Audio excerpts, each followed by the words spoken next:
She lent her last $10 to a stranger at the train station, never knowing he was a millionaire, or that the choice would quietly reroute the entire course of her life. The train station was almost deserted, wrapped in gray mist and the smell of wet concrete. Cold March rain dripped steadily from the metal awnings, collecting in shallow puddles along the cracked platform. The sky felt low, heavy, as if it were pressing down on the city itself. Emily pulled her coat tighter around her thin frame. The fabric was worn at the cuffs, the zipper stubborn, but it was all she had. Her fingers burned red from the cold as she checked the departure board, then the crumpled ticket in her hand. The job interview she was traveling to felt fragile like glass, her last thread of hope, but it was still something. As long as she caught this train, there was still a chance. Then came the voice. "Excuse me." It was soft, hesitant. Emily turned, startled. A man stood a few feet away, rain darkening the shoulders of his thin jacket. His beard was overgrown, his hair plastered to his forehead, and his hands shook as he clasped them together. His eyes, blue, tired, and strangely apologetic, met hers. "I'm sorry," he said again, shivering. I had my wallet stolen. I just need $10 for a ticket home. I swear I'll pay you back. Please." For a moment, neither of them moved. The station hummed quietly. Somewhere down the tracks, a train groaned as it slowed. Rain drummed against the roof in a steady rhythm. $10. That was all Emily had left. One crumpled bill in her pocket. The last of her money after buying a ticket and a cup of instant coffee. $10 she had planned to use for a cheap meal after the interview. $10 standing between hunger and nothing at all. She could walk away. She should walk away. Instead, she looked at him more closely. His lips trembled, his cheeks hollow. But it wasn't just his appearance that stopped her. It was his eyes. There was no threat in them, no pressure, just exhaustion and shame. "Do you have anyone you can call?" she asked quietly. He shook his head. "Phone's dead. I tried asking other people. No one wanted to talk." "How do I know you're not lying?" she pressed, even as her hand curled around the bill in her pocket. "You don't," he said honestly. "I just want to get home." Emily felt something stir inside her. A memory of who she had been before life hollowed her out, before her mother died, before bills and grief and survival swallowed everything else. Help him. Her heart pounded as she pulled the bill from her pocket. The air felt thick as she hesitated, fingers hovering. This is insane, she thought, completely irrational. But then she met his eyes again.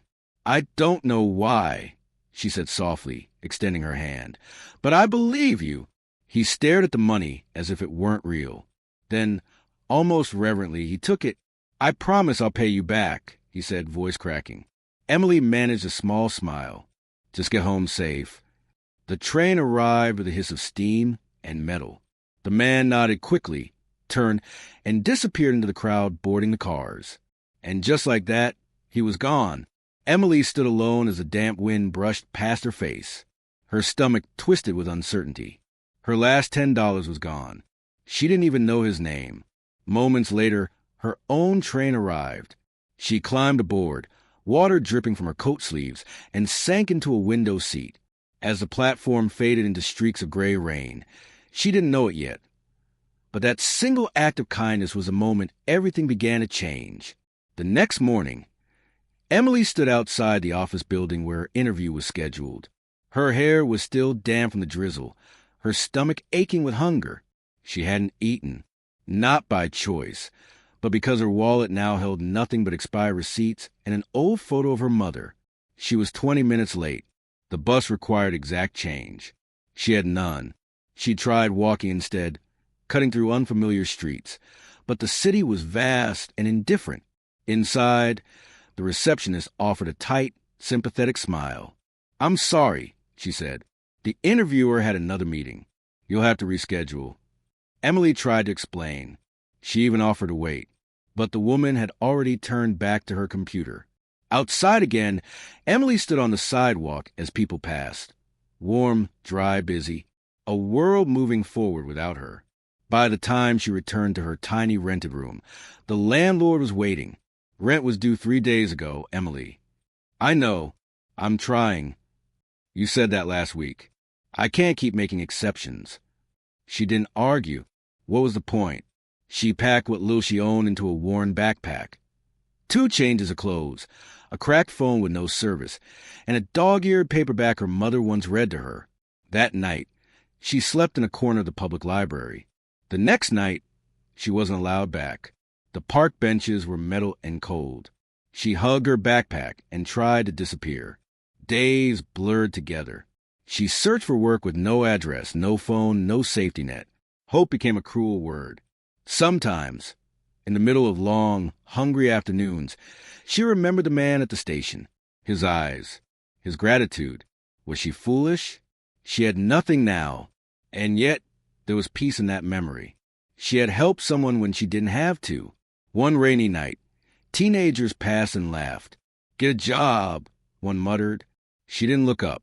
That was the night she cried, silent tears soaking into her coat collar as she missed her mother, missed safety, missed being known. When the sun rose, she was still there, broken, breathing. It was a quiet Tuesday morning when everything shifted. Emily sat on her usual park bench near an old statue, knees pulled to her chest. She hadn't eaten in almost 2 days. Then she noticed a woman. She was elderly, wrapped in a wool shawl, carrying a small brown paper bag. She stopped in front of Emily and studied her gently. "You look hungry," the woman said. "I'm fine," Emily murmured. The woman sat beside her and opened the bag. Inside was a thick sandwich. "I can't take that," Emily whispered. "Is your pride bigger than your hunger?" the woman asked kindly. Emily's hands trembled as she accepted it. Later, the woman told her about a soup kitchen. "Ask for Carol," she said. "Tell her Ruth sent you." And just like that, another door opened.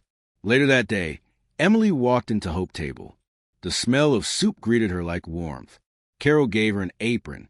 Emily worked, chopping, wiping, serving. And for the first time in weeks, she felt human again. She kept coming back. One evening, Carol handed her a small envelope, $20. It wasn't the money that mattered. It was being seen. As the sun set, Emily felt something unfamiliar. She wasn't falling anymore. The afternoon was quiet at Hope Table. The lunch rush had faded, leaving behind a lingering scent of tomato stew and warm cornbread. Emily wiped down the last table, humming softly, when the bell above the door chimed. She looked up and froze. A man stepped inside wearing a dark, tailored coat, polished shoes, his hair neatly combed back. He didn't belong here, not in the usual sense.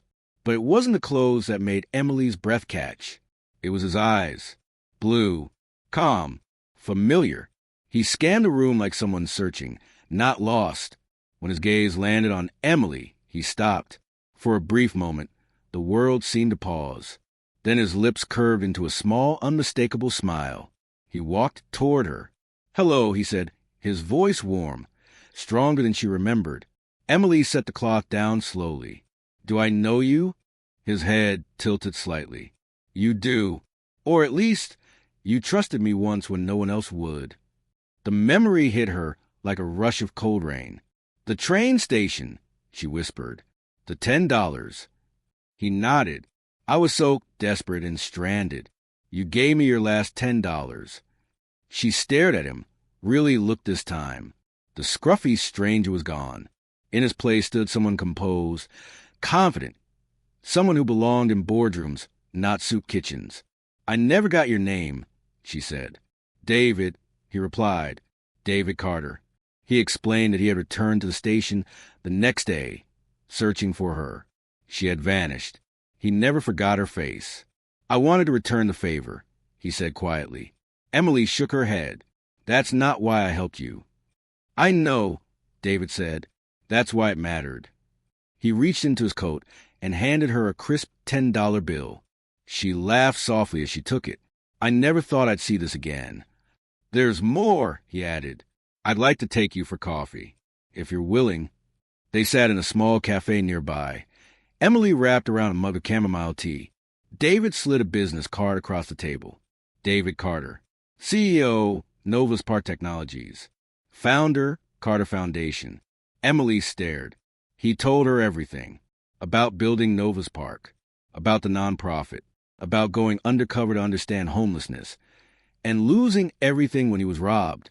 "You were the only one who helped me," he said, without knowing who I was. "I wasn't trying to be kind," Emily said quietly.